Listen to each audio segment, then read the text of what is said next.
Good evening. I am Sophia Cross from LitQuake staff. Welcome to LitQuake, San Francisco's Literary Festival.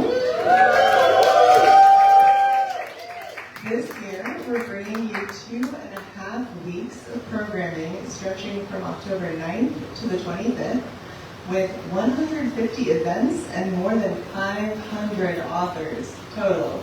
And you can see the programming that we still have left in the festival guides scattered around here and up near the front.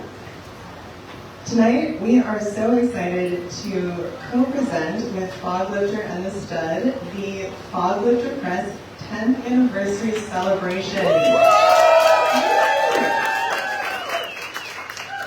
We've got a really amazing lineup of readers for you guys tonight. Before we get started though, I just do have a couple quick housekeeping things. LitQuake is a small nonprofit and we rely on individual donors to present our annual festival and year-round events. We're very proud of the fact that more than 80% of our events each year are free, like this one that you're at right now.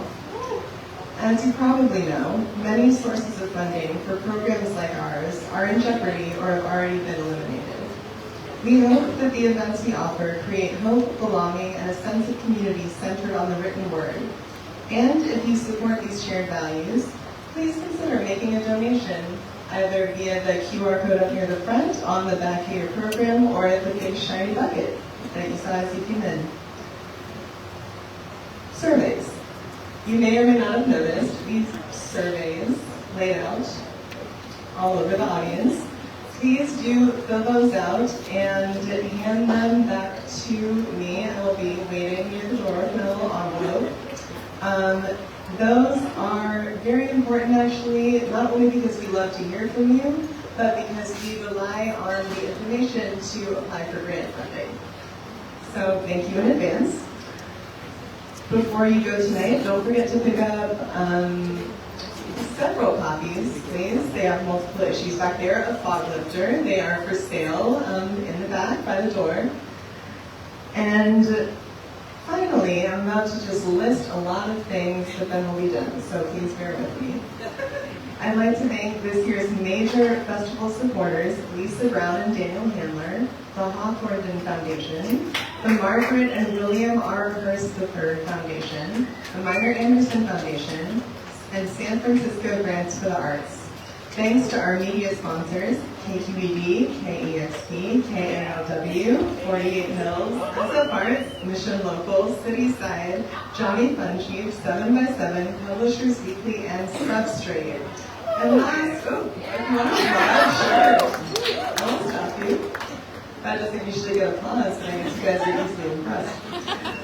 And last, but certainly not least, thank you so much to the Stud for hosting us. This is our first year doing events here, and we hope it's the first of many more. And now, I'd like to hand things off to one of the Foglifter co-founders. Let's give it up for Chad.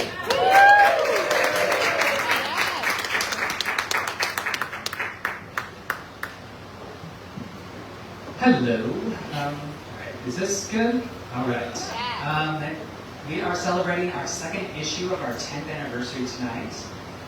That is 10 years of headaches and graying hair that are now dyed. And I am of the age where I can't see you without my glasses, but I can't read with my glasses. So I have this fun conundrum.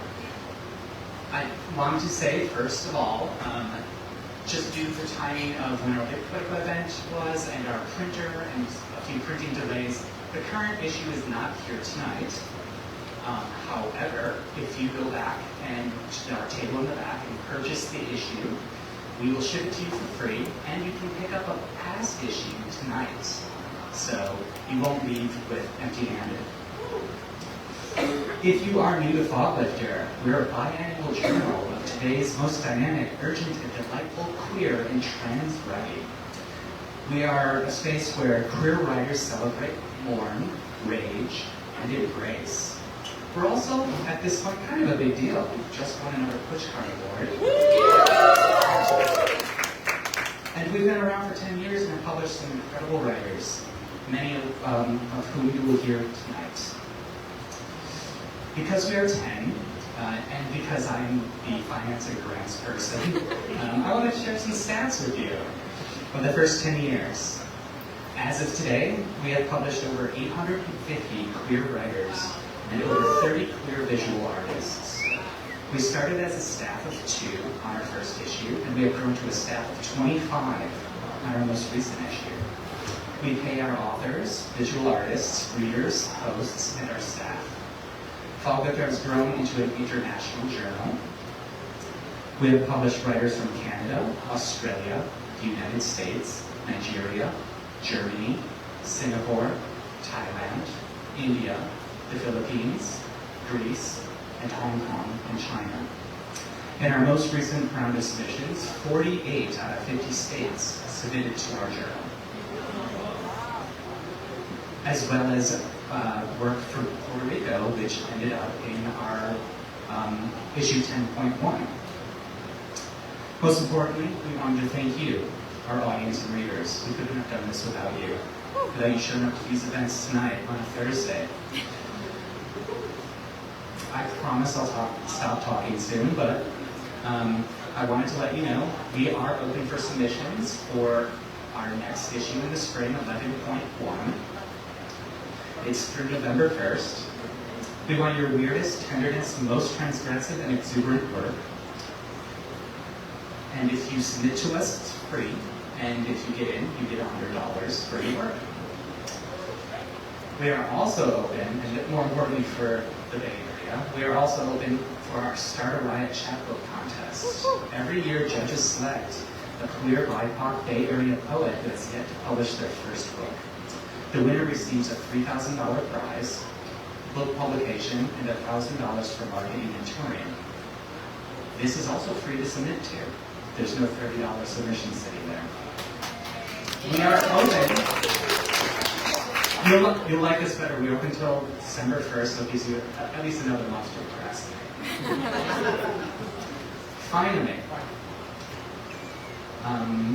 no, we actually did the survey stuff. We've got the survey stuff. So I would like to introduce tonight one of our new staff members, Janine Mogannam, who is our new events coordinator, and this is her first event, and she's going to be hosting the rest of the evening.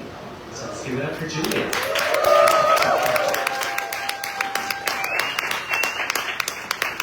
Thank you, John. Okay, we're going to jump right in. I can't speak. Okay. Our first reader is Janine Mogannam. She's a Palestinian American poet and librarian from San Francisco, very much a Lode land. She is a member of the Radius of Arab American Writers and still here in San Francisco. And her work has been supported by VONA, Interdisciplinary Writers Lab, the Speakeasy Project, and Tin House. As a Creating Queer Community Fellow, Janine curated the National Queer Arts Festival's very first queer and trans Arab American performance. Wow. Yeah, thank you. Her work can be found in The Margins, Apogee, The Quarry, the anthologies Ask the Night for a Dream, and Heaven Looks Like This, and Foglifter now. Okay. Come on up.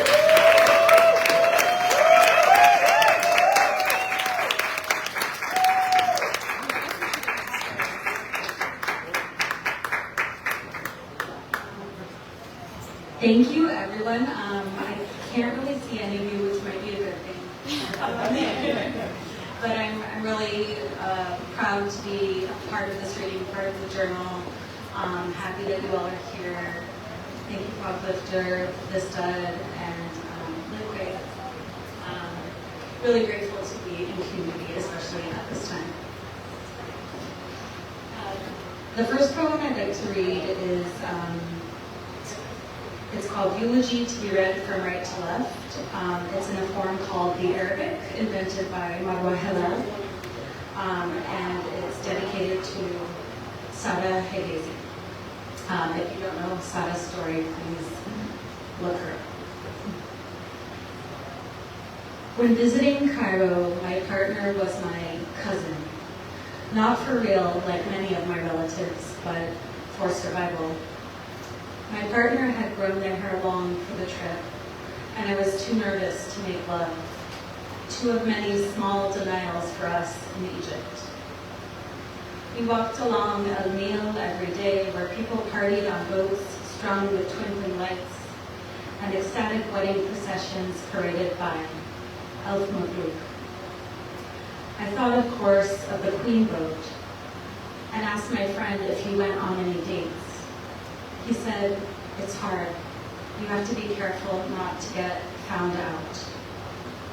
That part of his life was lonely, silenced, as mine had once been, and yours.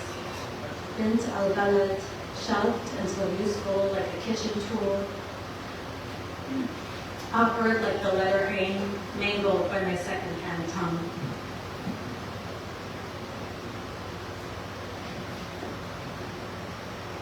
Yasara, even the mother of the world couldn't hold your abundance.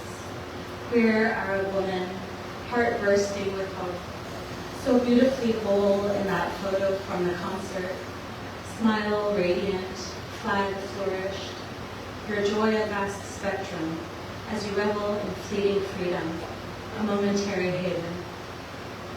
Yasara, you have not failed. It is this world that has failed to protect a life so luminous it is visible in every sky, impossible to extinguish. I hope there is another Nil where you are, strung with lights and alive with music and the glorious noise of parades, rejoicing in queer love. Elf Mabruk, where you can fly every color and dance with whoever you like, and it's only over when you are ready.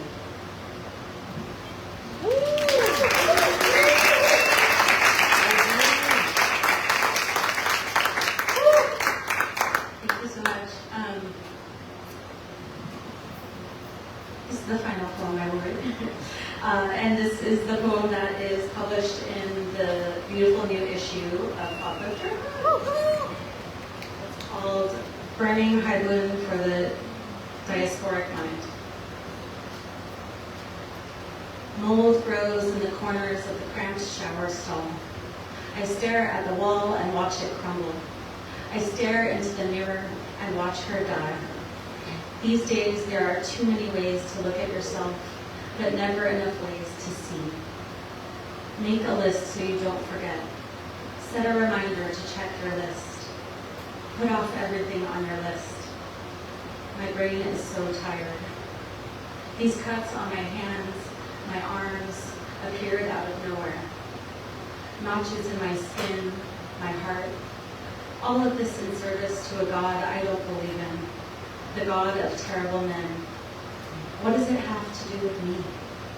If not for them, I'd be in an olive orchard owned by my grandparents in the land of my indigeneity, my birthright. As I am exiled from my own, I intrude upon another's. Add land tax, delete pay rent, add right, delete clean the shower. It will all still be there tomorrow, but she won't be. My people won't be. We who cannot speak the language of their God. Alone, alone, grateful I'm not being bombed, ashamed for it. I get mail, retirement funds, charitable donation, credit application. I ignore it all. Guilty. I enjoy comfort, but hate its acquisition. Hate that it must be acquired, not abundant like ripe fruit on a tree, ready for harvest by eager hands. A birthright. That word again. Is it my right to call the place of my birth mine? Or perhaps a place where I was not born, but from which I inextricably descend? A scadinia falling from a tree. My parents have one in their yard. Cedo saved the seed. He should still be looking after hundreds of trees, but instead lies under them in the soil he loved more than any colonizer could. Some beautiful people turned his land into a community garden, the perfect transformation. What a gift to become the thing you love most. Do we have to be dead to do that? Does any child of diaspora love what they see in the smudged mirror of a house on stolen land? Can she ever love herself in a world that tells her she exists too much but will never be enough? That she is subhuman, born of subaltern, a cut under the surface of almond skin, allowed just enough entrance into the system to placate but never nourish. A lifeless system can never nourish. These corrupted reflections of a woman tell me to look the monster in the eyes, learn her name, feed her, leave the house, walk hand in hand to the edge of the city that adopted and cradled me while it was burning down. Walk and walk until I reach the ocean that will take me home. Write a poem, say a prayer, immerse myself in her waters and know I am perfect. I am wanting for nothing, alive and floating beneath the vast blue of sky and sea. In the corners, I watch her die. These days I never see. Don't forget to check these cuts on my hands, notches in my heart. I don't believe in terrible men. Delete. Tomorrow my people won't be, cannot speak, guilty. I available like ripe fruit on a tree, ready for anyone's harvest, a birthright. I inextricably descend.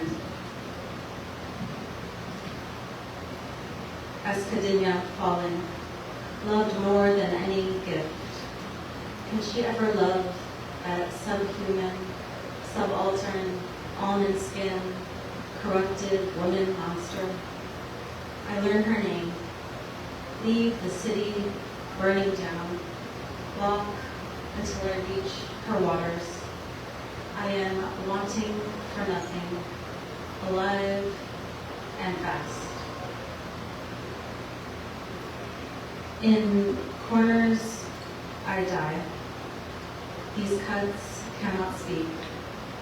Guilty, a subhuman wanting. Thank you.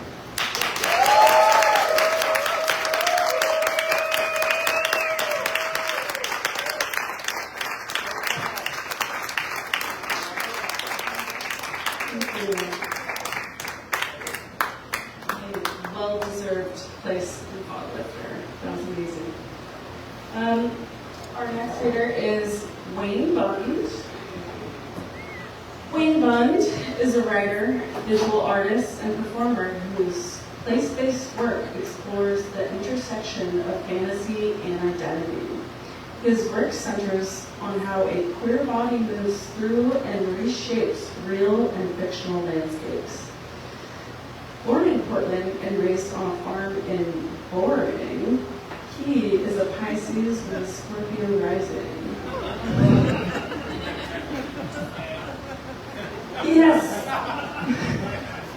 has participated at residencies at Lamba Literary, Playa Summer Lake, Caldera, and Swister Lodge. He holds an MFA from Pacific Northwest College of Arts. He lives in Portland, where he co-produces the queer party Lumber Tweak and is working on a novel. Wayne Bund,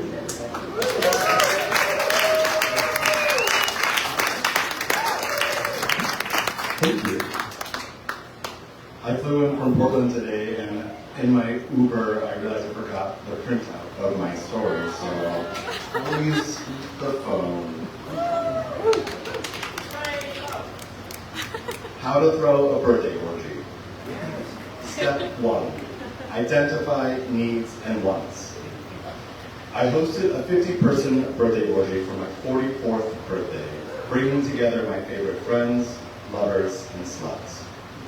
When I look at the top of the triangle of Maslow's hierarchy of needs, I see organizing a birthday orgy for yourself as one of the highest forms of self-actualization.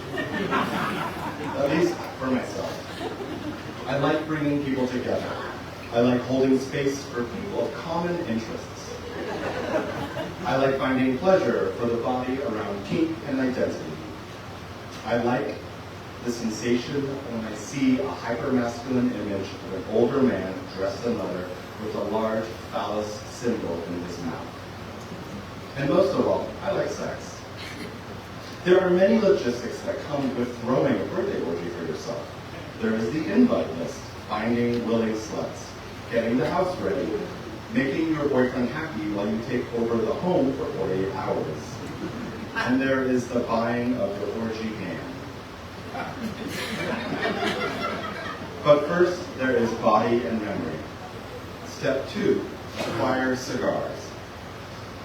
On a sweltering night in the summer before my senior year of high school, I walked into the 7-Eleven on Division and Southeast 242nd to buy a cigar, which is funny because I detested smoking. My parents were chain smokers. Inside the house smokers. Can you please roll down the window smokers? Got enough marble points from smoking that they cashed in the little tickets that came with each pack to gift me and my sister this large red marble-themed luggage bag, smokers. Yet, something about seeing a man smoke a cigar turned me on. So it was weird that I was 17 and walking into a convenience store for the purpose of buying a cigar. I was a good boy, in the closet, and never broke the rules. Can I see your ID? Asked the man behind the counter. Don't have it on me, I shrugged. Over 18? His eyebrows raised. Yep, I replied, keeping eye contact, doing my best to void my face of all emotions. I don't understand how he could look at my baby face, a collection of peach fuzz and hints of stubble, and think I was somehow of legal age. My friends always say I hang out with people older than me. Here you go. Walking out of that 7-Eleven with a cigar in hand, I felt a rumbling in the bottom of my guts, a match thrown onto dry grass, a need for my insides to come alive. I sat in my car looking at that cigar, realizing I had no idea what to do. Step 3, dads. The fathers in my life are not positive ones. My Italian grandfather, a heavy fog of musk, leather, and cedar. The way the couch remembered his shape after he was gone. His breath, a spray of regret. Grandpa Pisha lived with us for a few years between my 5th and 7th grade. By the time he came into my frame of vision, he was an old man lost to the ether of dementia, his body fading from the trauma of World War II and a lifetime of alcohol and tobacco. I don't remember much of him, but the one thing I do hold in my body is the smell of his cigars. How I could walk into the room and his smoke danced in the air, entering my every orifice. My father, a shadow of a person. My mother named me after him. Where to start? My father is a sexual predator in the midst of a meth addiction. I do my best to not mingle with him. I call him on Thanksgiving and Christmas and try to take him out for his birthday. It makes sense I seek out father figures. The ones I had in my life were not role models. Step 4. Mrs. Dalloway said she would buy the orgy ham herself. There was a ham at the first orgy I attended. A large 20-pound oven-baked monolith of brown sugar and desire sitting atop a red gingham tablecloth on the kitchen table. I was 26, my first time living in Portland, Oregon as a sexually active adult. I had recently joined the Radical Fairies, a counterculture group of gay, bi, queer men who combine sexuality with spirituality. 2 of my favorite daddies, Ellipsis and Lamb Chop, hosted a solstice orgy. Twice a year, they would welcome over 100 men into their home for a night of intimacy, laughter, and fucking. Their 2-story house and basement transformed into a citadel of pleasure. What is that? I asked, eyeing the pork monument of protein and ichor. It's an orgy ham, Lamb Chop says with a twinkle in his eye. My mouth stayed agape. As long as there's ham, the boys keep fucking.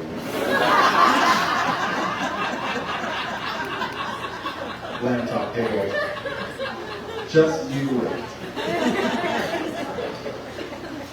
And lo and behold, between 10 p.m. and 3 a.m., after hours of glorious Dionysian rituals of intention, communication, climax, and congress, I watched an endless succession of bodies descend the staircase from the upstairs fuck rooms to snack and reload on resources. Around 3 a.m. I came down to make myself a ham sandwich, but the ham was all gone. And I realized I was the last one left at the party. Step 5, aesthetics. The narrative of recognizing myself as a writer has been a process of understanding my body. Aesthetics is a discourse born from the body. The Greek word aesthesios means all of human perception and its senses. To write is to know the body, know yourself. Spending all day gives me a thrill and an excitement. Is it selfish to seek out these sensations so that I can provide content for an audience? I just couldn't tell who my audience was or who I was. Step 6, to know the body. I took my freshly purchased cigar and drove home to my family farm in Boring, Oregon. It was one of those nights where the heat hangs in the air into the late hours. I walked into one of the back fields, a place where no one could see me but the moon. I sat against a hill surrounded by trees and eased my jeans into the pool of dirt. I held my freshly claimed prize, bit off one end, and lit it up. I had no idea what I was doing as I put that long brown thing in my mouth and started puffing. Looking up into the moon, I watched the warm smoke drift out of my mouth, a familiar blue mist. I coughed a few times, getting the hang of puffing and not breathing. Such a thrill. With a cigar, you do not breathe the smoke into your lungs, but let it luxuriate in your mouth. The moon was so bright, where it almost feels like daylight, everything a pale gray blue. I was sitting among the grass and the skin of the earth. And then I started getting hard. I could feel my groin start to throb while I took more puffs off the cigar and felt the smoke roll out of my mouth.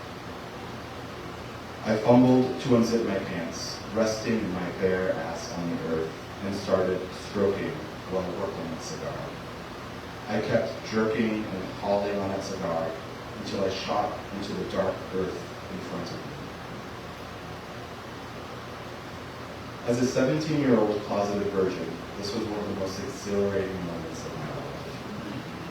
I had broken the law, tried something I hated about my parents, and did it all in secret while laying in the dirt of a warm summer night.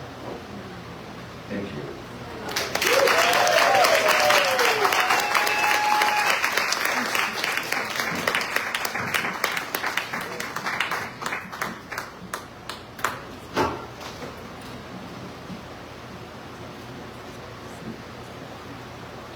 Thank you, Wayne.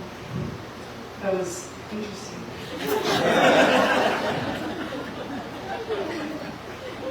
Author of Trans Studies, Odelle, they/she, is a storyteller of trans polyamorous horror practice, writing and revisiting into the desire for something like a life. Their stories have appeared in Black Warrior Review, Foglifter, Split Lip Magazine, Smoke and Mold, Aquagene, Strange Horizons, and elsewhere. Crystal was a Lambda Literary Fellow and Tin House Scholar, nominated for Best of the Net and anthologized in We're Here, the Best Queer Speculative Fiction. Her writing and performances traveled the divide between fiction and reality towards deliberation. She serves as chapbooks editor at Newfound and academic and administrative coordinator for the Department of Women, Gender, and Sexuality Studies at Washington University, Bristol.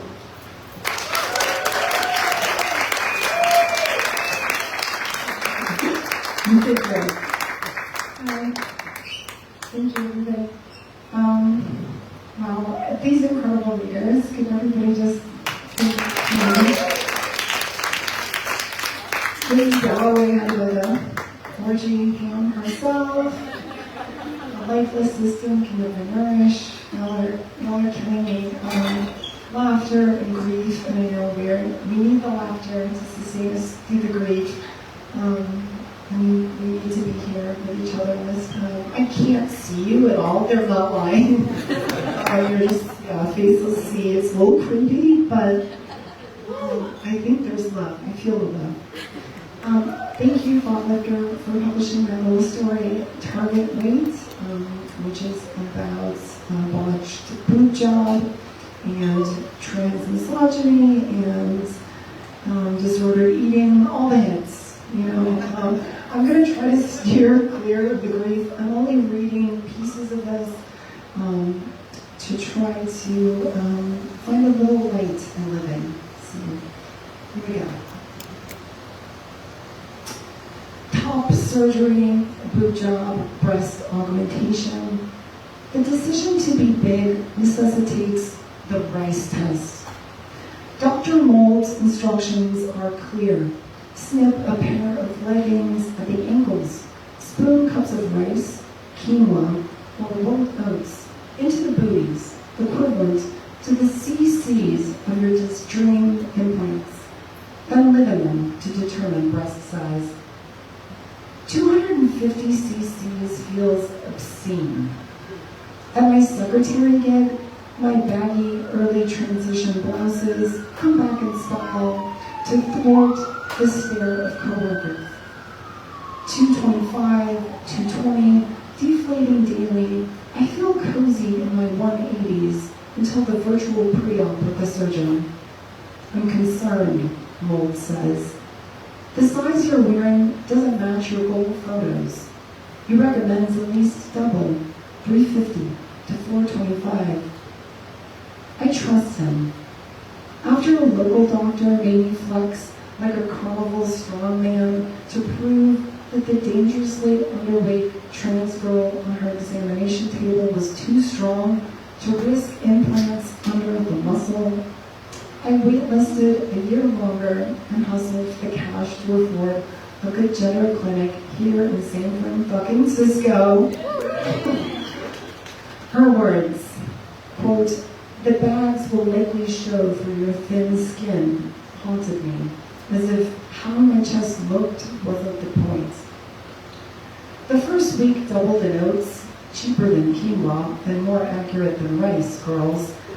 The heft phantoms my bodybuilder phase as a boy. Pecs swollen, t-shirts tight. I'm a spectacle, too much. People stare to shrink a girl in her 40s into a casually sexless, age-appropriate white lady in beige sweaters. Bolstered by my surgeon's orders, I strut through their discomfort. All morning, coworkers laugh more easily around me. Strangers smile warmer. The tits, my tits, cast a spell that seduces me too. At last, I trash the old blouses, bring a crop top to work. I commit to taking up space.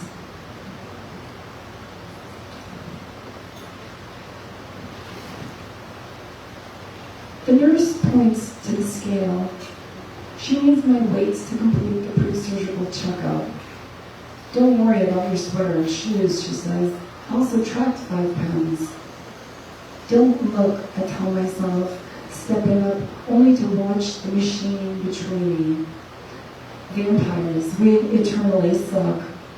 The joke flatlines while the nurse unclamps my fingertip and tries a different heart monitor, failing to find a pulse through my acrylic nails. I need dizziness, shortness of breath, she says after a minute. Resting heart rate 46. Another machine corroborates the malfunctioning body narrative. So the nurse describes bradycardia, a rare and potentially fatal condition caused by old age, excessive workouts, or disordered eating.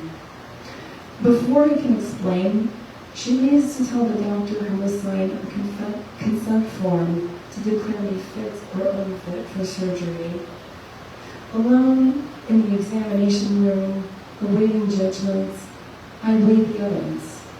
Blood tests exposed severely low red blood cells, and I should feel something like terrified that my body is digesting its muscles for sustenance, yet all I can think is, I need this surgery. How are you doing? And messages. You know how a person experiencing a holy moment can never say, I feel God? If so, they slip back into the trap of self-centeredness.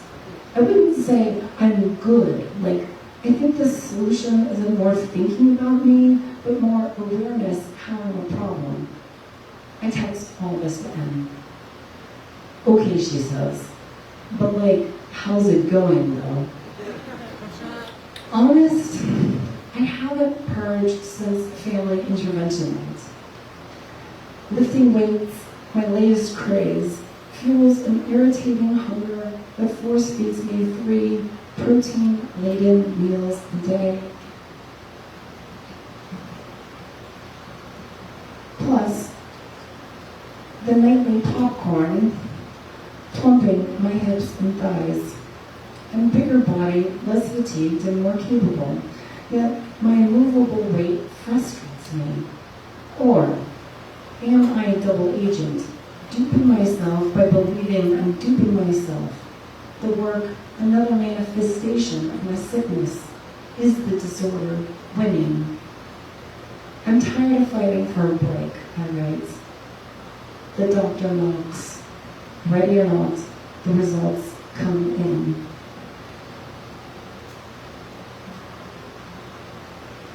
Em taps the dressing room door and walks in on me clutching my left breast. Her offerings, an armful of lace, spill at my feet, but the room goes dark, covering my eyes. I haven't looked since the post-op visit, unraveled by a physician's assistance, my breasts smushed for a week in an ace bandage as if transing in the wrong direction. The big reveal, my right implant's a beauty. The left, lumpy and sunk 3 inches too low. Blame age, ill health, or bad luck. Dr. Moss prescribed time and an underwear bra 2 weeks ahead of schedule. So, Em and I retreat to our safe space for healing, the corner dressing room of our local Nordstrom. My first fitting wasn't supposed to be a medical emergency, so she's patient. Emma hugs me until I sniffle and say, help me into one of these bad girls. I bear my flaws to the mirror. Did I make the right choice is likely not fair to ask. To scribble over one version of the story, that I braved physical, psychological, and financial hell to hate my chest for another reason. I recall the fog of anesthesia, finding myself upright in a wheelchair, sobbing over the years I ignored my naked chest and the gift of having one to love. Every surgery is imperfect, a deal with a devil, the trade of a curve for a scar.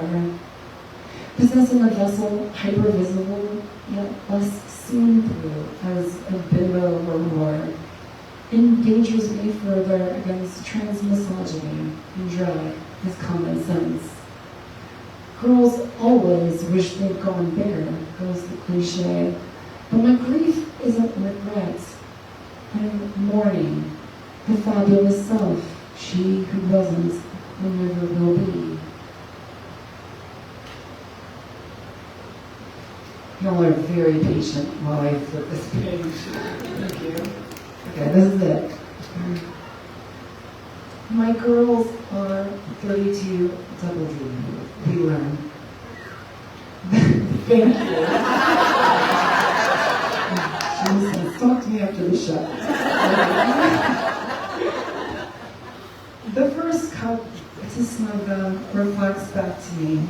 And I think I'm at least two trans girls, sometimes choosing a form to relax into, sometimes accepting myself as a creature of continual change. I could name them: dysphoria, desire. Slung a peachy pink lace, irregularities lifted, and look. How do you feel? Em says. She's right. Description can't contain the woman in the mirror. Softer and stronger, armored and ambiguous. What unbelievers never wanted her to be. Proud. Thank you.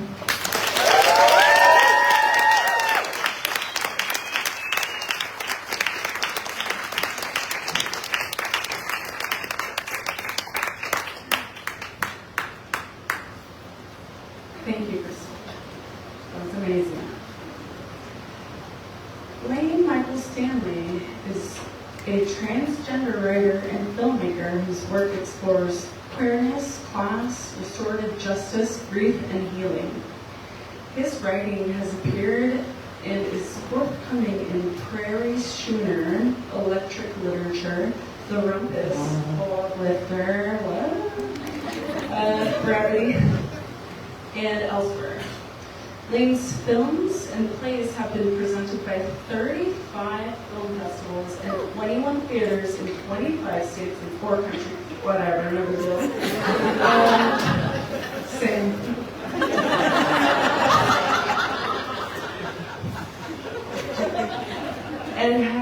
And shown in soup kitchens, meditation gardens, addiction treatment centers, and San Quentin State Prison. Wow. He holds an MFA from UT Austin. Lane is currently hard at work on a novel and memoir, both of which explore the healing and liberatory powers of BDSM. Relatable.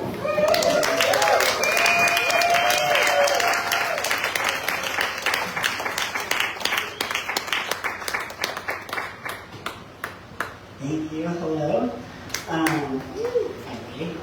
My name is Wayne Michael Stanley. I am going to be reading a condensed version of my short story, The Dillo, which is coming out in this new issue of Foglifter. All you need to know from the exposition I've cut is that the narrator is telling a story about when he was just barely 18 in the year 1973.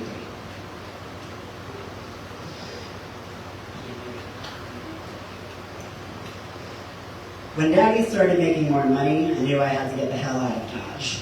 His hair was suddenly slicked back like somebody somehow had paved right over a tumbleweed, and he said, "Son, how'd you like to go to one of them prep schools, like your one friend, what's his name, the Johnson boy?" And I walked out and kept walking, and the first bus was headed to Austin, so Austin's where I went. A week in, I found a bag of pot, and I traded that, minus a joint or two, for a wide-brimmed hat like a real Texas cowboy. And in the hat, I found a little silver locket taped up on the inside like it was precious to somebody. And I traded that for a cheap guitar that went out of tune at a moment's notice. And I went to play that on the corner of South Congress. But you have to remember, it was my South Congress, so I was sitting in front of a feed store, not the SoCo you've seen, meaning I was not in front of anything that could be described as a boutique or a lounge. So I was sitting in front of this feed store, and I'm plugging my cheap-ass little guitar, and that's when I first see Davey riding right down the middle of the street on his bicycle wearing nothing but a bright red thong. Now, what you have to understand is, I've never seen a thong in my life at this point. I haven't heard of the damn things. So when I see Davey floating by, his skin creating little ripples like soft ocean waves on either side of his seat, I stop my finger picking and hear only the soft click of the spokes in his wheels. He turns to look at me when I stop playing, and damn it if my whole heart doesn't drop deeper than the center of the earth, because a little corner of his mouth goes up in a smile, and he carries on his way, and I'm happy just to be dust in his wake. Naturally, I started to frequent the feed store, which was near my special shrub with a little cave carved out of it, where I slept at night in the sweltering hours of the afternoon. First place that ever felt like home. It was only a few days before I caught a second sight of Davy, icicle and thong, but this time he's added a bright pink floof around his neck that he'll later tell me is called a feathered boa, and that stops me cold. So, the third time I saw Davy, I was determined to talk to him, but instead of coming up with some clever scheme, I just screamed at him, "Hey, I want to talk to you," and he pulled over on his bike. I figured he was about twice my age, though in retrospect, thinking about those beautiful saggy butt cheeks, I'm thinking he might have been older. "Why am I seeing you at the Dillo?" he asked, and I said, "I don't know what that is." And he said, "What, do you live under a rock?" And I said, "I live under a shrub." And he laughed a big laugh that turned into a hacking cough because he smoked a pack a day and shook his whole bare naked body, and I thought his piece might break free from his thong, but it held him in tight. He said, "Well, come with me sometime. Willie Nelson played there a couple months back," and I didn't want to admit I didn't know something a second time in a row, so I said, "Wow, when can we go?" And he said, "No." And I knew I'd follow this man wherever he was going. The Armadillo World Headquarters had a high-angled roof and a big stage. Hand-drawn concert posters littered the tables, and a dog lapped water out of a bucket of peeled potatoes behind the bar. The whole thing smelled like dip and bluebonnets, cigarettes and live oak, and a hint of big Texas oil. People trickled in for the show, young girls sneaking in on fake IDs, old-timers with handlebar mustaches down to their chests, and cops smoking Mary Jane after their shifts. Davey sat me in the front, but I couldn't keep my eyes on the pretty cowboy singing, not with him in the back, puffing his endless Marlboros. Whenever he caught me looking, that same corner of his mouth twitched upward. The crooner finally said thank you, the crowd whooped and hollered, and Davey's fingers grazed my shoulders. He whispered in my ear, "For a cowboy, you seem awfully soft." And his spine stiffened and his hand disappeared, and I turned around to face him. I said, "There's in the back room you want to do that in?" And this time, both corners of his mouth turned upward, and within moments, I was doing a whole lot more to him than I'd gotten the Johnson boy in trouble for, which was just resting my head on his shoulder while we watched Mary Tyler Moore. "The Dillo is my ticket out of here," he said as he held me after, and I wondered how he could want to escape from the same place I wanted to escape to. "Why do you want to leave?" I asked the musk of his armpit, and he said, "There's bigger towns than this, boy." And he pressed a hard nipple against my cheek, and I sensed it wasn't time for any more questions. I became a regular fixture at the Dillo, too, after that, as regular as anybody could be there, and I got the sense people knew about me and Davey, but nobody came to the Dillo to have opinions about shit. One day, the barkeep invited me to play before one of the shows, and I said no, and Davey threw a whole fit. "It's the fucking Dillo, for Christ's sake," he said, and I said, "I'm here for free peanuts, I don't need nobody gawking at me," and he took that personal, so I said I was sorry. He said, "If you play here, then I can be your roadie and we can get taken far away." So I played the Zones show. I opened for an idiot with an accordion, if you can believe it, and there was a good crowd that day, and they went nuts for me. They were just absolutely rioting for some damn reason. And Davey was my roadie in his thong and his feathered snake. A man in a suit came up to me after, and he said, "Boy, how'd you like to go on tour?" And I said, "You could talk to my manager," and pointed at Davey, and the suit man's face paled, and he said, "Can't we figure this out, you and me?" And I said, "No, I don't believe we can." Suit man's horseshit smile melted, but he walked over to Davey, and Davey pulled a tiny spiral notebook right out of the front of his thong to check his notes. And the man left with a handshake, and then Davey came over to me and he said, "You've got an appointment tomorrow at noon, but don't worry, I checked your calendar." And I lost my shit laughing in the middle of the Dillo, and I didn't even care. I just kissed him right on the mouth. Davey and me, we toured for years. I didn't like the road, but I liked seeing him happy when we saw a new skyline. And he wanted to go farther, but he stayed inside of Texas just for me. The venue told him he had to cover up to be a roadie, and so he learned harmonica and became part of the act. And then his song was just us being eccentric artist types. Sometimes we'd show up and there'd be a suit man instead of a hippie running the hall, and he wouldn't let Davey on, and we'd say, "Oh, no problem at all, sir. We actually don't give a fuck about your bullshit venue." And we'd smile as we walked right out, and we'd go play on the street. We got called faggot a lot in Corpus Christi and had to run from boys with knives in Abilene, but damn, did we make some good rounds. We played a sidewalk in Houston a few years in, and I looked into the crowd, and there was a suit holding up the face of the Johnson boy, his eyes boring into me, and I thought I must have imagined it, so I looked away and kept playing like nothing was wrong, but then the suit walked over and dropped $300 bills in my guitar case, and I stopped playing then to make sure they didn't blow away. And that night at the hostel, I rested my head on Davey's hip bone, and he raised his thumb back and forth behind my ear. Outside of Dallas, Davey fell in with some guys from New York, and they were touring for real, the whole country from the sounds of it. I was homesick for that jade green river and my little spot outside the feed store, but Davy got all amped up talking to these boys, and they offered him a spot on their tour. Sometimes sacrifice is the sweetest part of love, but sometimes giving leaves you dry and spent and mournful, and I asked why. Why was it so important to him to get out, and where exactly was he going? I want to see snow, he said. I want to look out a window and see nothing but softness and cold for miles. I want to be wrapped up in blankets with a mug of hot cocoa as puffy flakes fall from the sky. Maybe the people will be different. The heat won't make them chase me with knives. Maybe the people will be kind. I could see the snow falling in his eyes, but I never left the state of Texas, and it never left me, and I just wanted to be home. So I said, "You're going to need warmer undies if you go up there." And he laughed, and then he cried. And I held him, and we said our goodbyes. And he boarded the tour bus with the boys from New York, and it was the first time I saw him fully dressed. The corners of his mouth turned up just the same. It was 1981 by the time I got back to Austin, and the Armadillo World Headquarters had been raised and a high-rise took its place, and the shrub I used to live under was part of a busy hiking trail now. I got a job working the front desk at the new shiny building, and I met a boy around my same age who wore knit sweaters and had soft, warm lips, and we told everyone we were roommates, and he bought me a little toy armadillo for my desk. I kept it there for years, and eventually they put up a plaque telling young kids that the Dillo was here, and sometimes I'll go to the plaque and play a song or two, and the kids never ask if I was really there. My boy became a man and then an old man, and we started to see more people like us, so he said, what if we didn't pretend to be roommates anymore, and we put rings on our fingers, and I guess change isn't always bad, it's just change. I never knew what happened to the Johnson boy, or if he still watched Mary Tyler Moore, and I never knew what happened to Davy in the snow neither, but I'll tell you one thing. Not a day's gone by in the 40 years since I saw him that my ass cheeks have been graced by anything but a bright red thong under my work slacks, and that's the God's honest truth.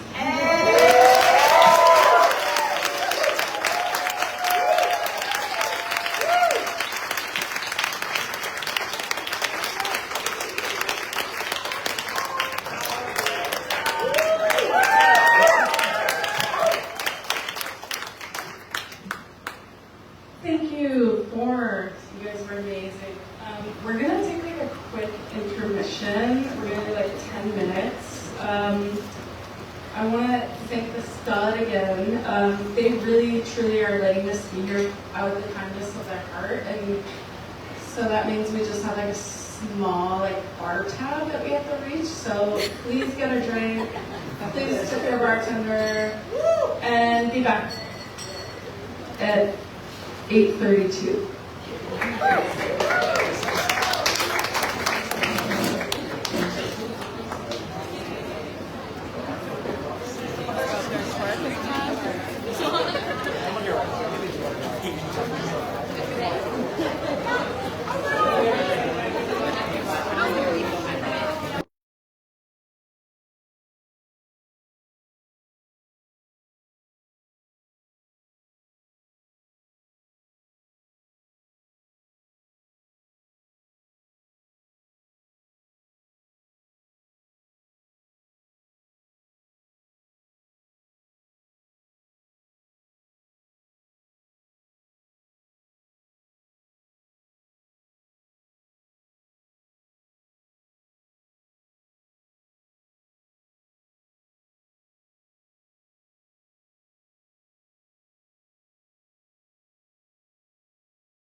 We're gonna get started again.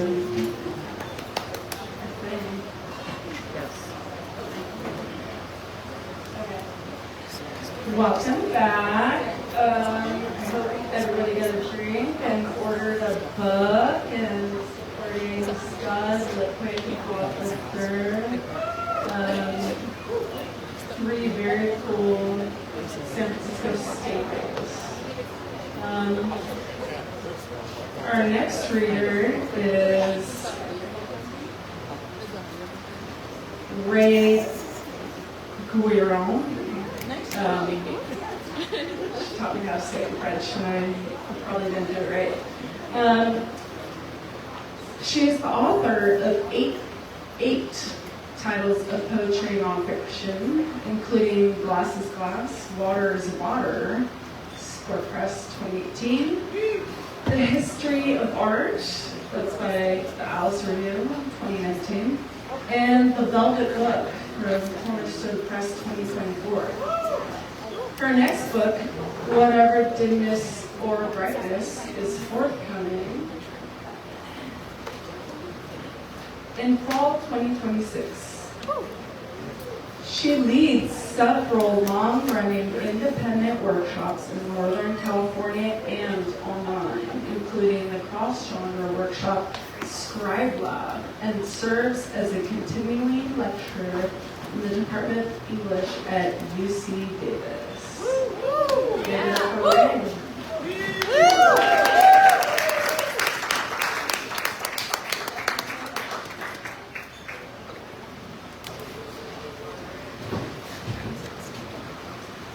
Thank you, Julia. My ability to both hold the mic and hold the book is going to be a test both of my coordination and of the current level of arthritis friction in my hands. The book I'm reading from is called The Velvet Book. It is my most recent title. It is a book-length, unbroken poem, which I started shortly after my sort of poetry Mother Earth, the poet Lucy Brockway died in 2018. Lucy grew up in Pittsburgh, Pennsylvania, which is where I grew up, not at the same time as me, but in the sense of queer lineages and poetic lineages.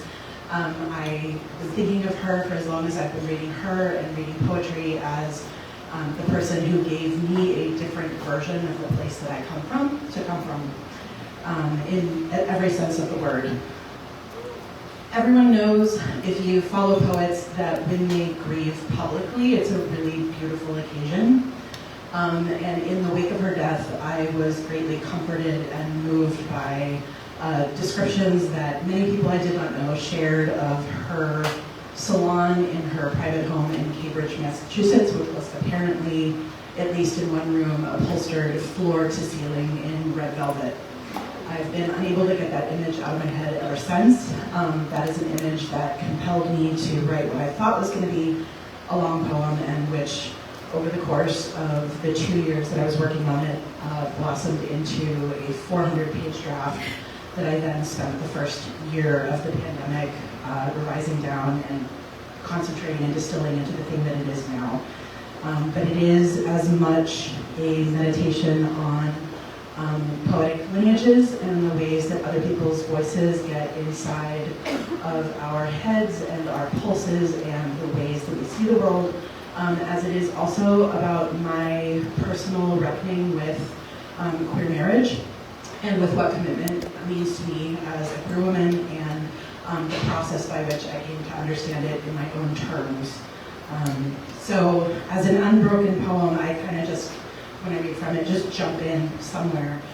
So I'm going to read a passage from about 2/3 of the way through the poem, and I don't think there's anything else I need to say to set it up.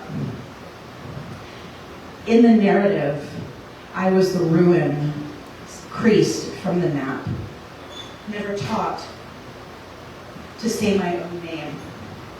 I moved into room after room, wondering why I loved the walls of them, why anything vertical stood. velvet to create the window folding one's auburn draping about the throat. Lucy, the ache like a slit. That day my dress had a high one, and I hiked up while behind me she gathered all that had dried that long summer. A long and private walk, the two of us, and the efficient and the witness breathing hard and speaking little. I'd stuck a ribbon in the backpack, and at the top tied that horizon-hammered argent crush around the bleached-out bouquet. Ever stare, ever ascend, scrub flowers gone to seed shot through with glare-gone chalk, straw blonde against the end of the land and the year. The ocean silenced below, and we joined the silver rule, pinned to it as though garment. Took turns holding those flowers as we read from Patty and Richard and Agnes and Nicole and Agnes and Richard again. The wind was loud, and most of those it carried, dead, the whole time. I cannot name the flowers, I did not see them alive. Everlasting in our devastation, for them we stand up, putting the sum in a ring. We have nothing. Nothing keep us, nothing clean us. Nothing hold us here but the prongs of these selves. We are our hands for the ceremony, already passing through one another like dye or time. I could call conjured blue a shade like wave. I could call shadows armor plum or anchor bruise. Oh, to resuscitate. Oh, child and parent. Oh, perfume hanging. Oh, strands crossing one's face and wind. Oh, after. Oh, through. Oh, break out. To play the register, to tie back that rule, to use every word the moment it's learned, a hand in one's hair, mastering its own knot. To be intimate with all we haunt, a familiar pair of hands twisting oneself into brutal, soft rope. To animal a world inside, to solstice it, to live shedding the flowers to the paper via proper names, to shepherd that lining, its reminding, little gathers, little stitches, needle-pulled bunting blossoms, knotted small bursting pearl, somehow sentiment, whatever we make a pocket, the thought, bias cut atop a wire stem, the petals dimpled and twisted over flame-worn tools, coaxed into permanence. A little spent at edge, as with the original, letting something go even as we pin it. Voila, the velvet viola, hydrangea, delphinium, forget-me-not, chamomile hums along a loose bud spray, a berry cluster, the raisins, a small apple and its leaf, morning glory, starflower, dogwood, boudoir flower, drag a velvet chair before the house is less for it. Bring it in, it overpowers. So with the demi-crown sprung around the millinery, the hat shrinks the woods, the world, the open mouth of the admirer. What is the point of a chair if it's not inherited? What is any knot if it unknots? Defend your knottedness. Not cognac, but burnt sugar. Not opera mauve, but permanent geranium lake. Not quinacridone, page turn, but prune, but redbud, tulip wood. Not sunglow, but inchworm, but icterine, but iceberg, but hooker's green. Papaya whip, but Aurelian, bisque, but linen, but jasmine, wild strawberry, but upswell red, but fire opal, but ultra red, but heat wave, but glaucus, but orange soda, but flame, cider syrup, but desert daybreak, but wheat, but fallow, but eggshell, creme de pêche, but corn silk, but silver chalice, not silver chalice, but thistle, but volt, but wenge, but winter sky, but wintergreen dream, but aero, but ao, but platinum, not wine dregs, but dark lava, but dark liver, but black chocolate, but catum mortum, but absolute zero. The run is fast, the tonality full blown, all the promises sumptuous. Rare flowers, moths, large as mouths in motion, straight up dark tonality. Not tonality, but center. Not center, but bottom, but well shaft, but voice shooting up. I long to go, having destroyed the white granule, an antler commanding a time split. Velvet over bone, over thought. Velvet conducting fog, conducting texture. Fine rain touches, changes my temperature. The velvet book unwrites the touching. I am inside. Velvet run up across the breast, around the neck and twisted under the pit. Velvet, the shoes and the evidence, the bones, the choices. Velvet, could I call this curtain? Keep my hands between the crack of the curtains and call it completion, holding that part. Velvet, the sheens rubbed off the pincushion. Velvet, no one remembers to whom the necklace belongs here at the back of the bottom tray of the box. Velvet lingo of assuredness and heavy hems swinging at the knees. Keep me. Open your lidded passage to reveal and impression. Velvet, beckon and defend. Leave ribbons in a heap over the lamp. Tie nothing but the thought to its pointing. Enunciate the syllables between those moments we won't. There is a depth to this. Eraser, collapser, reductionist. There is rationale where you have minimized it. There is, says Velvet. Arms to sleeve, rings to box, cosmos in thread, schools of thought, of stars, of libraries, like languages, like bodies we can literally walk. There are seeds. Take two ends and loop them through one another, close the gap between. The velvet knot will keep itself. The velvet slit will speak of its opacity. The velvet drape will orate on organic forms, just as a parrot tulip will rhapsodize eventually, R.E., the earth, the leaf pile, the shadow scent, the protective aspect, all the rest. Only a known can point. Against shine, only matte. The one who made the rings, hammered the metal, then stabbed asterisks all the way around twice. The vision keeps me distinctly as any fiber standing above its field, sheared neatly, weighted with remembering, shades and hues, the relationship between warp and weft, straight line and bent. Here reaches up, here ceremoniously. Thank you.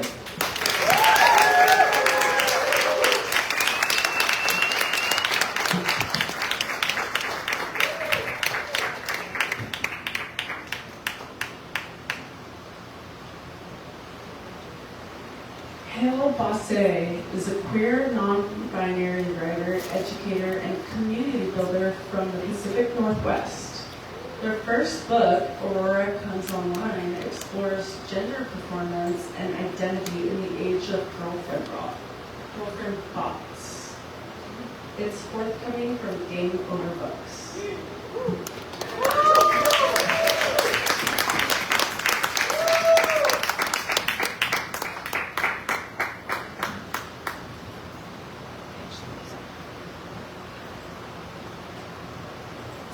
Thank you so much to Foglifter and also to everyone who's reading tonight. So much talent.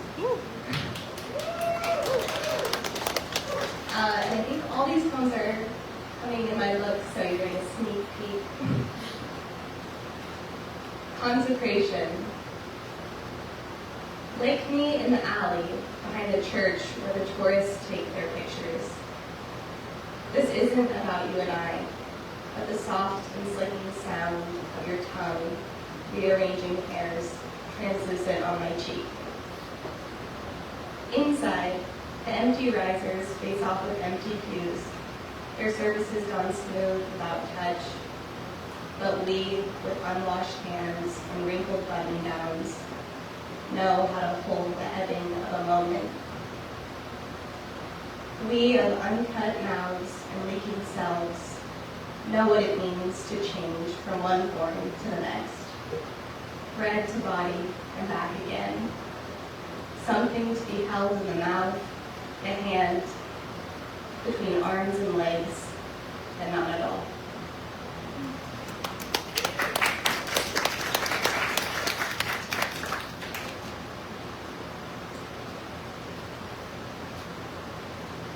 This poem is being published by Foglifter, so it's called In Which Water Becomes Audible. And this poem was written in response to the history of Fly Ranch Geyser, which is a settler-made geyser system on the ancestral homelands of the Northern Paiute peoples. in which water becomes audible. To begin negotiations, what do you say?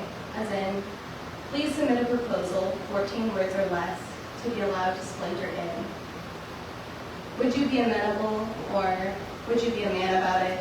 As in, would gender constructs be a part of the deal? Even sentient lands cannot make me trans, so let's make a pact. I'll be your hue of man, and you can be my falling water. Drink from my eye, and I'll return as precipice.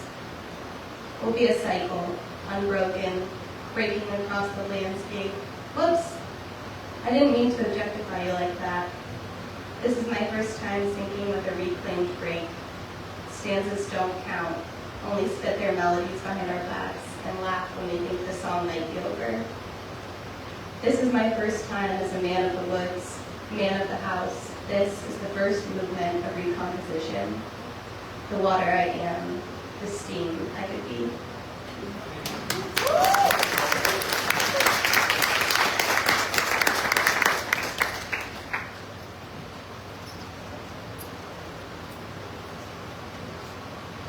Too many objects, can't hold all the things.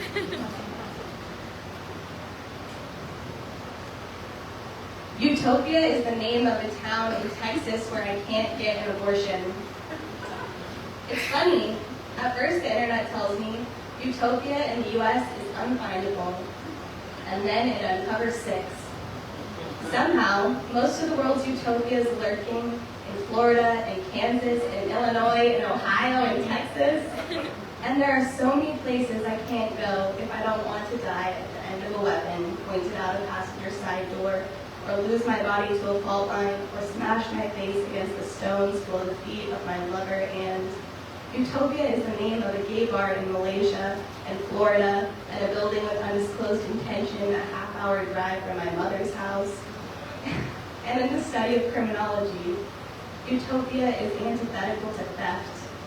And in the afterglow of the theft of the closed-down nightclub, utopia is the grime lodged in the treads of my sneakers, is the hand of my lover on my lower back, is the name of the gay bar in Ohio where my teenage body would have been a crime, but could have been seen dancing anyway, glittered and growing, unruly until my ankles bled, until the bare soles of my feet stirred up the dust and spelled the names of everyone we'd already lost on long drives between the cities. Every face we passed were class that didn't know how to take the sun from the air and staple it, sew it, bind it to their chest with their hands. And utopia is knowing how to keep surviving, but never needing to try.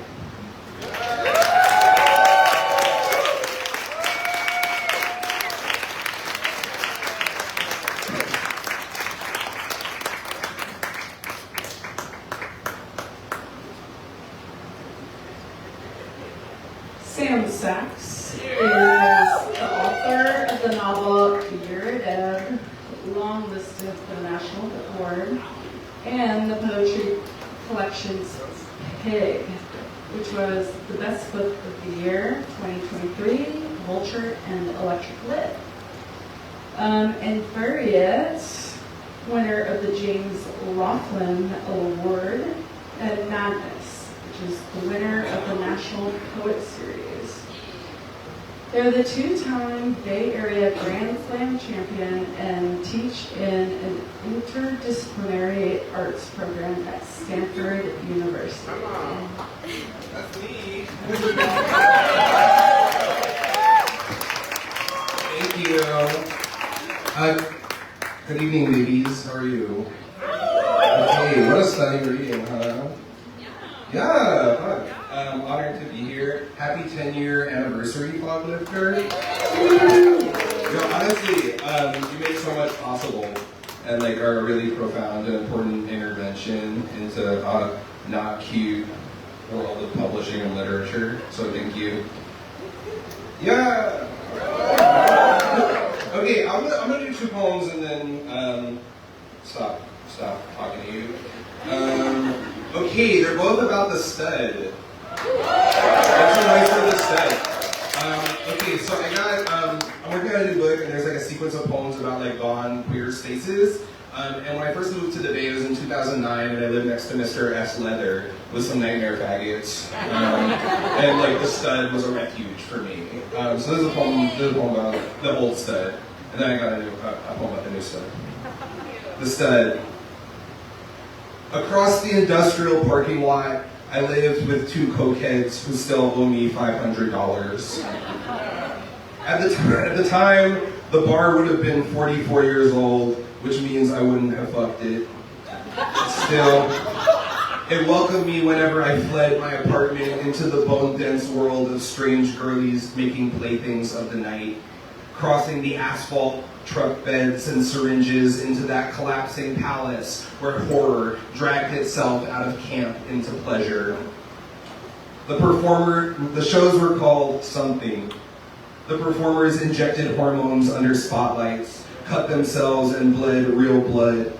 The performance of the strange became its own currency, and I besought refuge amongst the rest of us castaways fleeing unstable horses. Those two men were my keepers, whose only cooking appliance was a microwave and an open flame, would enter me at all hours of the night talking pineapples and lost money. Inside the bar, I'd become anything glamorous that would have me.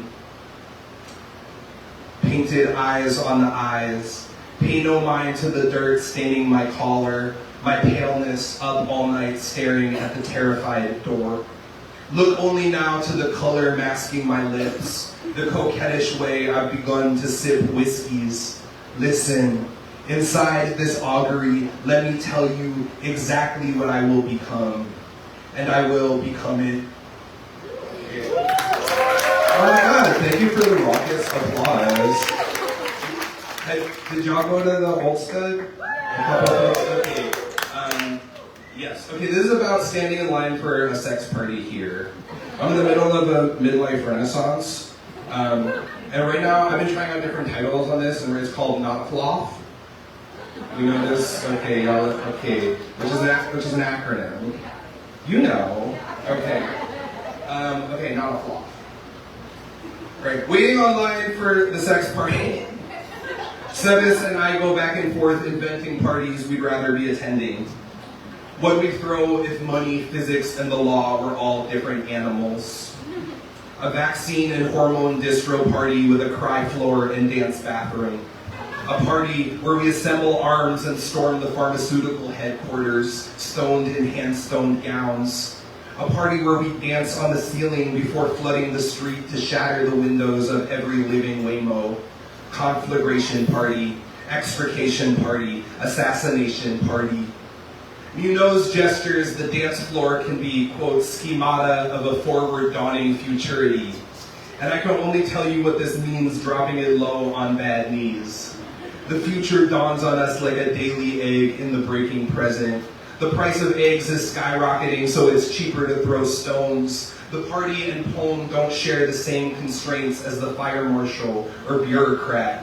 When the party will not save your life, find a better party. When that party doesn't exist, throw it. Still online for the sex party, a guy on Sniffies tells me the building we're waiting to enter, this one, is where the SLA once held Patricia Hearst before she turned on her father's fortune. True. History is everywhere, whether you're dancing or not. History is both inside and waiting to enter the party. The party can be anything if you never make it inside. Every good space is built, fought for, and temporary as our bodies. To party is to divide the waters. A flood is coming. It's $15 at the door to paradise. Sliding scale. Infinite DJs spin the queer gossips. An open bar serves only clear water. No one turned away for lack of funds. Thank you.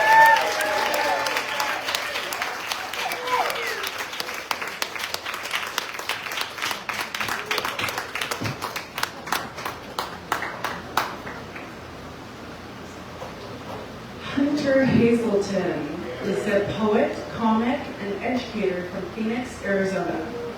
His chapbook, I Never Understood Religion Until I Learned Your Name, was published by Folsom Books in 2021.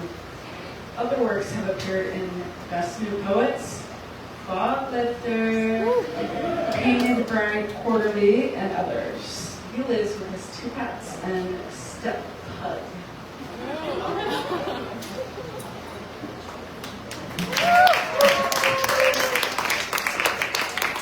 Hello, oh my god, thank you. Hi, how's everybody doing? Good, okay. I have traveled from Phoenix. I wouldn't clap for that either. So it's been a journey, but it's been a wonderful experience being in like the queer capital of like the nation, especially as like the B in the alphabet mafia. I feel very honored and welcomed. But like, are there any other bisexuals in the crowd?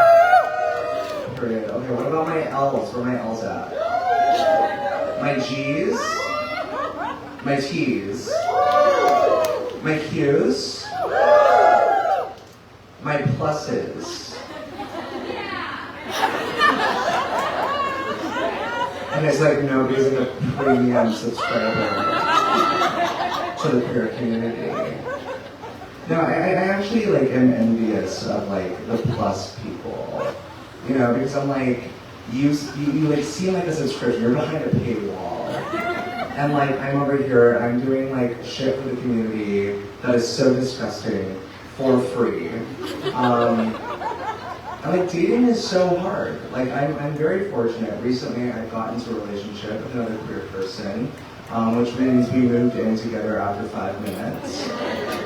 But like dating was really, really hard.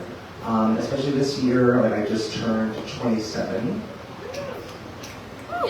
Okay. Which means I'm currently experiencing something called twink death. Are you guys familiar with twink death? Like if you're not familiar with twink death, it's kind of like in a Disney Channel original movie. Like when the protagonist turns like 16, they're like the parents are like, okay, now you can become a vampire, you can become a wizard, or you can become a singer. But in the queer community, as a cis queer man, it's like at 27, now that you're older, you can become a bear, you can become an otter, or a singer. Because it's only developmentally appropriate to be like a 30-year-old twink if you're Troye Sivan. And I'm not Troye Sivan. So dating was really, really hard for me the last few years. It was. So I don't match any of like the filters on Grindr. I'm like, I don't know where I belong. So I started dating a little bit older. And I was like, maybe an older man will like me for my personality. But I went on a date with one older man, and then he was like, well, how old are you? And I was like, I'm 26, 27. And he was like, well, you're too old for me. I was wanting younger. You're ruining this. And so then I did the natural thing when one is having a hard time dating. And I texted my ex. And before you groan, I know you will all texted your exes before. But this ex I had dated for several years, and I'd known him for several years. And then after a while, he ghosted me. And that was a really fun experience. So he ghosted me, and I became heavily depressed. So I was like having a hard time getting up in the morning. I wasn't eating, so that's why I'm so skinny. And so one day I was sitting in my kitchen, not eating, and I looked over at the bowl of fruit, and I saw like this big bag of like, you know, like cuties that I had like not touched, and they're rotting in the fruit bowl. And that is what actually inspired my poem for Foglifter, which is called Still Life with Rotting Fruit. And I'm going to read it for you. I was gonna like read it from memory, but like I had like a lot of drinks before this. So I'm gonna read it from my phone, because I'm still a Gen Z, even though I'm not able to be a twink anymore. So this is Still Life with Rotting Fruit. I leave the fruit out to see what it becomes. Peaches soften into silence. Banana brews a body. I watch these in mourning. Worship rot. Even the grape flies seem devout. I mistook them for offering half-eaten sacraments. Now they shrivel purple in the bowl, bitter little mouths refusing to forgive. Is this what becomes of sweetness? Of something loved too long? The bowl, every day, a time lapse of what's left when no one comes home.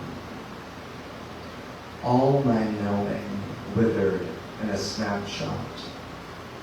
The apple's side split spills itself, open as confession.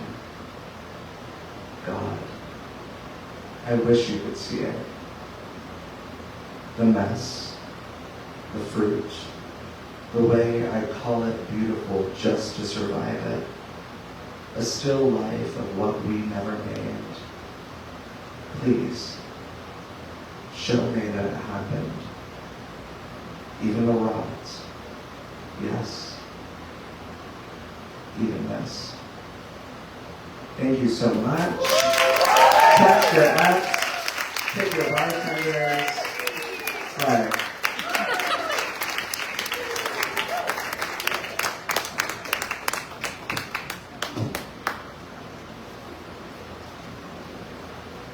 Grayson Thompson, he is a Black Jamaican American queer transgender cowboy poet who moonlights as a therapist.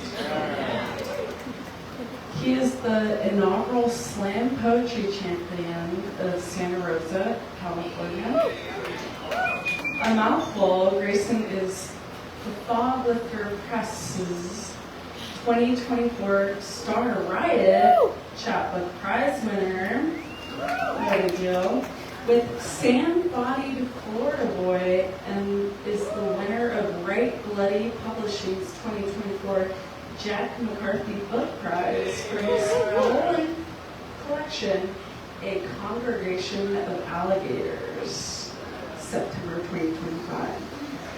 Grayson has been featured in Thesis, Northwest Press, Foglifter Press, Cleaver, and was nominated for Best of the Net Anthology, Poetry Online, and other homes for poetry. Grayson is a performer for the Found Poets Reading Series in Sonoma County and part of Chicago's Exhibit Literary Variety Show. He serves as a teaching assistant to poet Buddy Wakefield's Writers Anonymous online courses.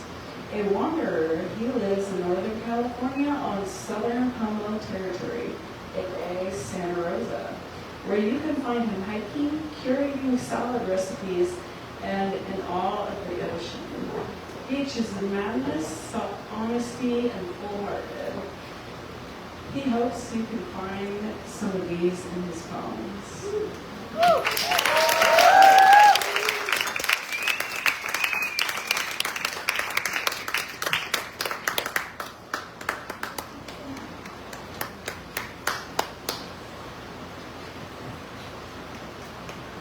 Hi everyone.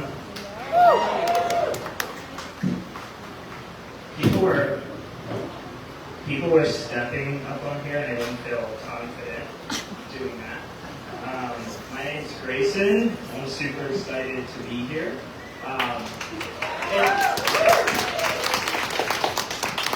I'm the recent Chapbook Prize winner for Start a Riot.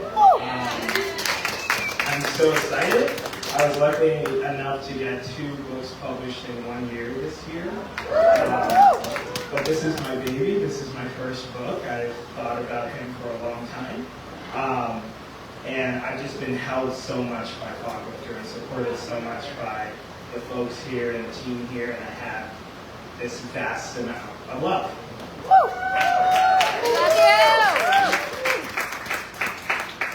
This first poem is the title poem of the book, so I finished the manuscript and then I realized very close to submitting for edits that I didn't have a poem that connected to the title at all. For folks who don't know me, I grew up half my life in Massachusetts, half my life in Florida, so my whole developmental queer childhood was in Florida from the age of 12 to 22. So I center a lot of experiences around gators, and I have a lot of fun facts later. Sand Body, Florida boy. It is rude to be told you come from nowhere. Swamp and sweaty ocean, 8 million people drinking water from the Everglades. You do not know what it is like to be baptized in dinosaur bones, called my mother through the silence of palm trees, dragged myself from the marsh, hummed myself humid after a Jehovah's Witness door knock, throat orange hurricane spun me into a hermit, tried to kill my queerness on the porch. 10-legged rear view shell of a child eating dark worded bees whole in a choir of echoes. Send my ashes to Fort Lauderdale Beach. Complete the promise that I made to my mother that I'll come back home soon. I didn't know how to mean it. I didn't mean to go missing with each grain. There's an audience of every sad thing in my bedroom. Open the window. Shake the sand out. I want to be back in my body.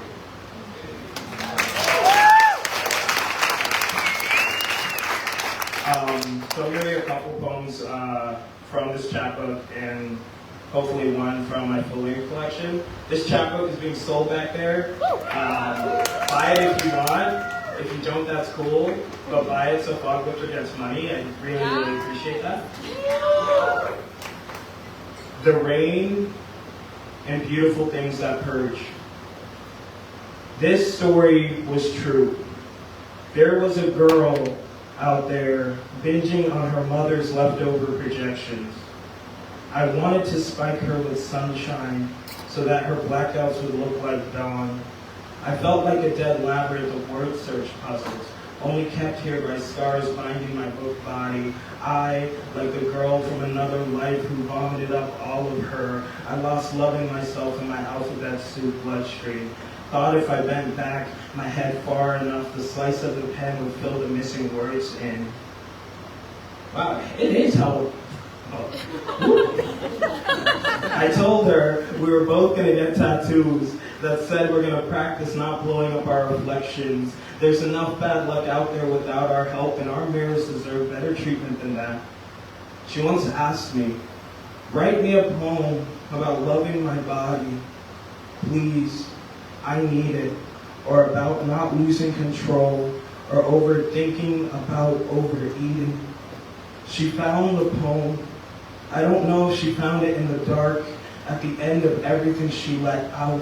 Knowing her, she wrote her own way into the lights. There will always be something there, beyond the color-by-number constellations, to dress our infinity arms like Christmas trees when we choose to reach for hope. I am still learning how to wear the cape. I am not an answer messenger. I am still learning.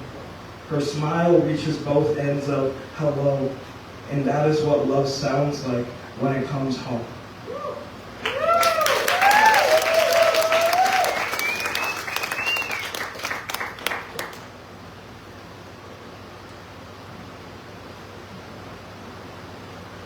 For anyone holding their breath, this is a love poem for all boys who've never been told they were beautiful, for the people who don't know they smile in their sleep, for the adult children who can't call home. This is a page in a story that places bets on the weight of bobcats heavy-handed with softness, each pound a metaphor for I don't want to be alone. I want to tell you in the same century Greek was first spoken, so was breviary, another word for a hymn, and this is a truth God honors.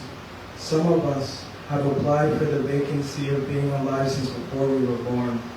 Our resumes have spent lifetimes never making it to the top, even if we stopped ourselves from being propelled by everything that hates us. I don't know who interviewed you, but in that round, the one where you painted yourself a crisis, someone should have told you the job responsibilities were never to hold it all in.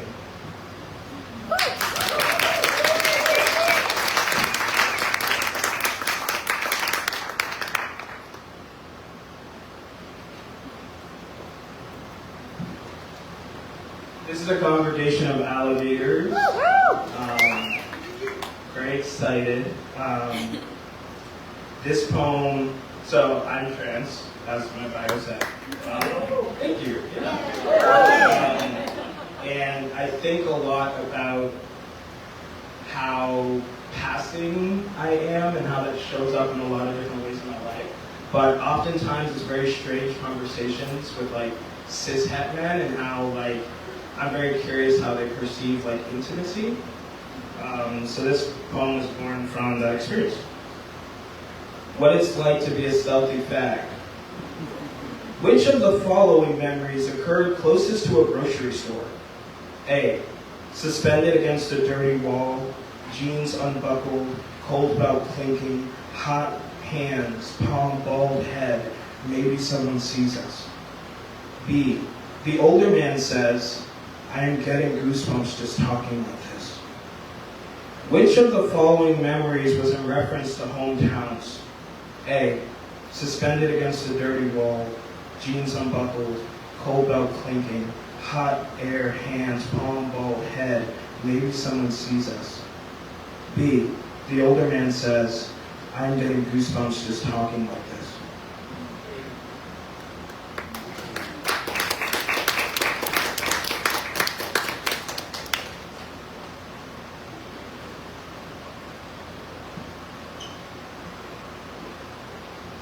On this futon, I'm a dead star.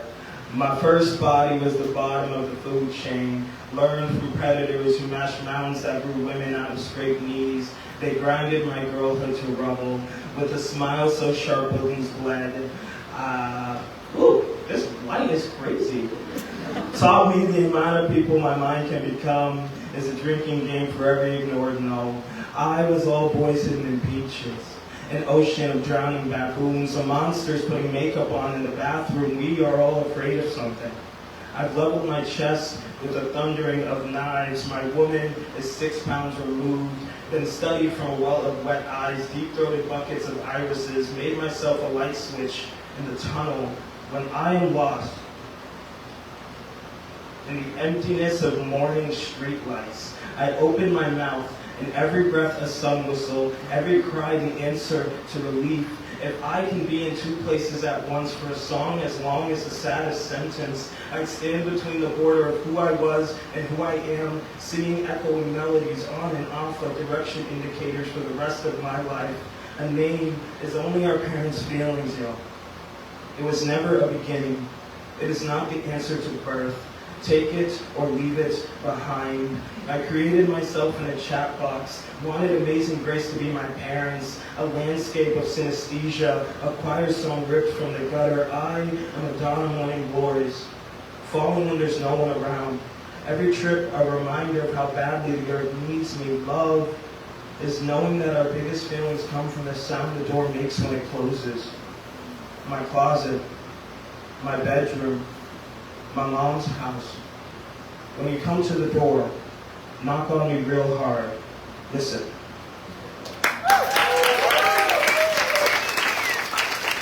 And then I have one last one, and then we're good? Or do we one last? Okay. So this poem was published last year in the Foglifter's issue. It's in the full-length chapbook. My friend's son asked her how she knew she was a girl, so she collected all of her friends' stories on how they knew they were themselves, so that he'd have reference. Joy came after the prerequisite courses. Girls felt footloose and furl, pink and pain. The first word was rage. Everything after was Scrabble. Everything in me, a crooked painting, an orbiting mind house. My boyness, suspended in apologies, best dressed for family. They latched shame to my earlobes and told me I was so pretty. An impatient daydream, and a life stuck in baggage claim, the origin story of becoming. I didn't know there were girls like me anywhere who felt sad at everything green. I am so sorry you are growing up in a world filled with leftovers of missing parts. You came out just the way you should, I swear to God, feeling every injury, lemons filleting our tenderness. We are all made up of stardust, all of us. Big bangs around the table trying to make sense of microwave fettuccine. I still don't know what being a boy feels like, much less a man, but I know it felt most like praise when my reflection wasn't the worst company. When the scars wrote a cry across my chest, no longer terrified of what girls had, a rage that evaporates whispers, no longer terrified of everything we do to project ourselves from being held. I've been a mountain of mouth guards my whole life, custom fitting all the hardest parts inside. A cave mouth breaking the back of any truth trying to echo, a rubble of surrender, a rebellion of memories. I have 35,460 miles of grief behind me, y'all. And baby, it's beautiful when you look at it without blinking. I came here, made mistakes in big font, just to tell you that the words in our heads, they don't know the difference between cursing and spelling. All the words for future are already on our lips. And this life that chose me, it gave me a blessing and swallowed me whole. It showed me that true mercy, my honest recovery, began with telling myself an unbearable truth. I love you. Forcing each syllable in until everything I touched had to make the same choice. I'll say it again. This life, my life, that chose me, gave me a blessing in swallowing me whole. It showed me that true mercy, my honest recovery, began with telling myself an unbearable truth. I love me. Forcing each syllable in until everything I touched, everyone I fucked, had to make the same choice. Thank you.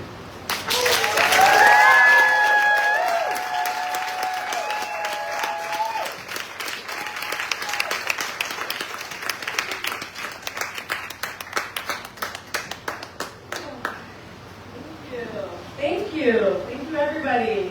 Thank you for joining us. Thank you for supporting Foglifter and LitQuake. Foglifter, we've been around for 10 years. That's older than I am.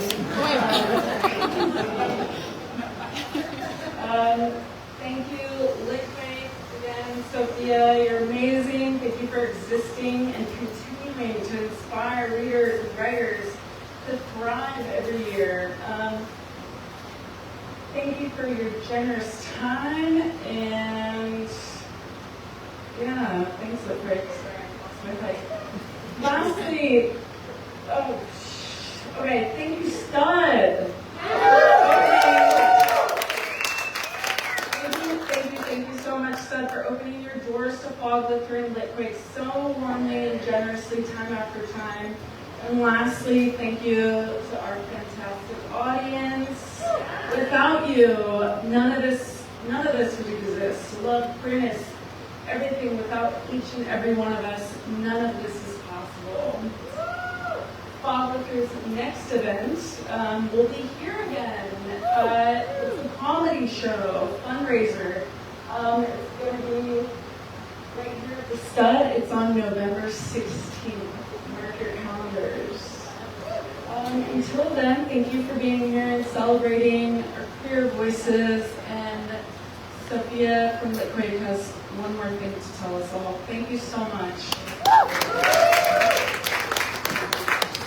Thank you so much, Julian. Thank you so much, Chad. Thank you so much, everyone who read tonight. Let's give it up for them one more time. Let's hear it.